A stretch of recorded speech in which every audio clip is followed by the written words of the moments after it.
ருத்ரனுடைய அக்ஷம், ருத்ராட்சம் சொன்ன சிவனுடைய கண்கள், சிவனுடைய கண்களாகவே அது பார்க்கப்படுகிறது. இன்னும் சொல்லப்போனா அதனுடைய அந்த புராண கதைகள் அப்படின்னு சொல்லி பார்த்தோம்னா, ருத்ராட்சம் எப்படி தோன்றியது அப்படின்னு சொன்னா, சிவனுடைய கண்களில் இருந்து கண்ணீர் துளிகள் வந்து அந்த கண்ணீர் துளிகளானது இந்த பூமியிலே விழுந்து ஒரு குடும்ப வாழ்க்கையில இருப்பவர்கள் கூட அந்த பஞ்சமுக ருத்ராட்சத்தை அணிந்து கொள்ளலாம்னு சொல்றார். இந்த ருத்ராட்சத்தை நாம் அணிந்து கொள்ளும் பொழுது சிவனினுடைய அருட்பார்வையை நேரடியாக பெற்றுக்கொள்கிறோம்.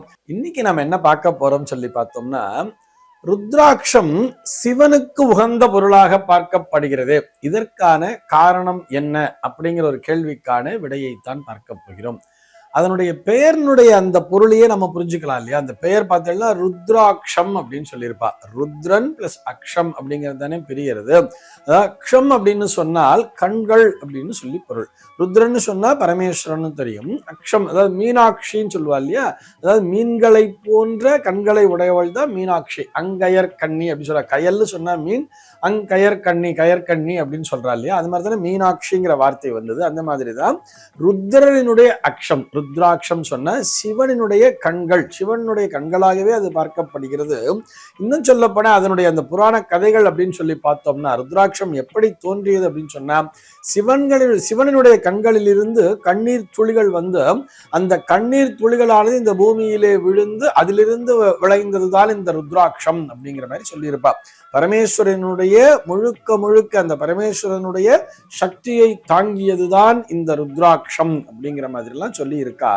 இது என்ன கதை அப்படின்னு சொல்லி பார்த்தோம்னா, இந்த திரிபுரம் அப்படிங்கிறது கேள்விப்பட்டிருப்போம் இல்லையா? திரிபுரம் எரித்தல் அப்படிங்கிறதெல்லாம் கேள்விப்பட்டிருப்போம். அதாவது வித்யுன்மாலி, தாரகாக்ஷன் மற்றும் கமலாக்ஷன் சொல்லி 3 அசுரர்கள்.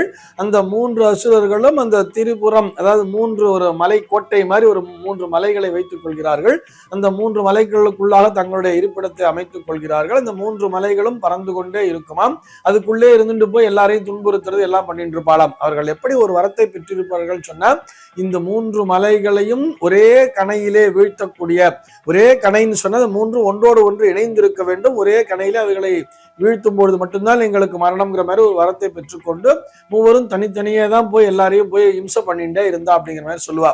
அப்போ பரமேஸ்வரன் போய் எல்லாரும் கேட்கும் பொழுது அவர்கள் சிறந்த சிவபக்தர்களாகவும் இருந்தார்கள் அப்படின்னு வரும் பொழுது பெருமாள் அப்புறம் பிரம்மா மற்றும் தேவர்கள் எல்லாம் போய் பரமேஸ்வரன் வந்து நீங்க தான் அவங்களை சம்ஹாரம் பண்ணணும்னு கேட்கும் பொழுது, சரி நான் வந்து அவர்களுடைய என்னுடைய பக்தர்கள், அவர்களை நானும் ஈஸியா சம்ஹாரம் பண்ணிட முடியாது, இதற்கு நானே தபஸ் பண்ணணும் அப்படின்னு சொல்லிட்டு அந்த ஒரு அஸ்திரத்தை கொண்டுதான் இவர்களை வீழ்த்த முடியும்னு சொல்லிட்டு அவர் தபஸ் இருந்தாராம். அது கூட எப்படின்னு சொன்னா, கண்களை திறந்து கொண்டே தபஸ் பண்ணணுமாம்.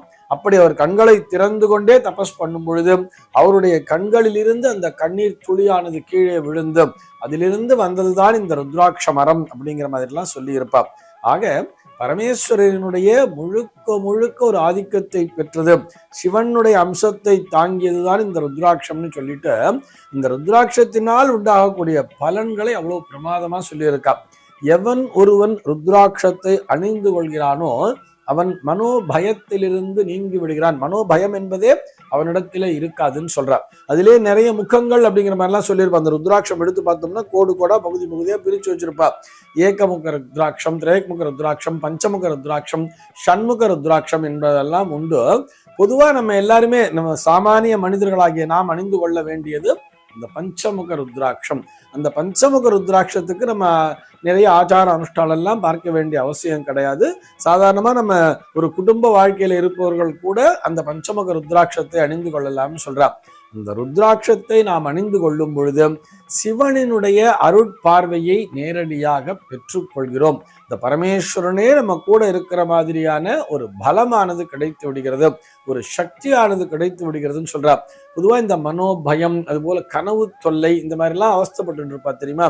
மனதிலே நிம்மதியற்ற நிலையால் அவதிப்படுபவர்கள் இந்த ருத்ராட்சத்தை, ஒரே ஒரு ருத்ராட்சம் போறோம், ஒரு பஞ்சமுக ருத்ராட்சத்தை, ஒரே ஒரு ருத்ராட்சத்தை அணிந்து கொண்டாலே இந்த அலை பாய்கின்ற மனதினை கட்டுப்படுத்தி கொண்டு வந்து விடலாம். நம்முடைய மன கட்டுப்பாடுங்கிறது அங்க வந்து சேர்ந்துரும் சொல்றான். அந்த அளவிற்கு சக்தியானது இந்த பரமேஸ்வரனுடைய சக்தியை பெற்றது இந்த ருத்ராட்சம் அப்படிங்கிற மாதிரி. இதை பற்றி நிறைய புராணங்களிலே தெளிவான விஷயங்கள் எல்லாம் சொல்லியிருக்கிறார்கள். நம்முடைய சாஸ்திரமும் சொல்றது, ருத்ராட்சம் அத்தனை புனிதமான பொருள்.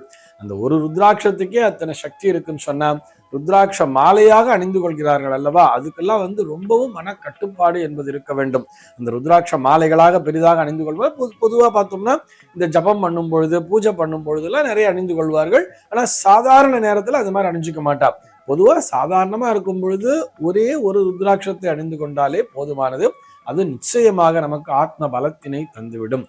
இது சிவனுக்கு உகந்த பொருள் அப்படின்னு சொல்றான்னா, இது சிவனுடைய உடம்பிலிருந்தே தோன்றியது. நமக்கு இப்ப பில்வதளம் சிவனுடைய அர்ச்சனைக்கு உகந்ததெல்லாம் சொல்லியிருப்பா, பில்வதளம் அப்படிங்கிறது.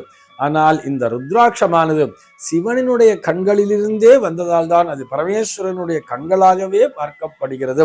ஒரு ருத்ராட்சத்தை அணிந்து கொள்ளும் பொழுது சிவனினுடைய அருட்பார்வையானது நம் மீது விழுந்து கொண்டே இருக்கிறது அப்படிங்கிற ஒரு தாத்பரியத்தை இந்த ருத்ராட்சம் அணிதல் என்பது கொண்டிருக்கிறது. சர்வே ஜனாஹ சுகினோ பவந்து.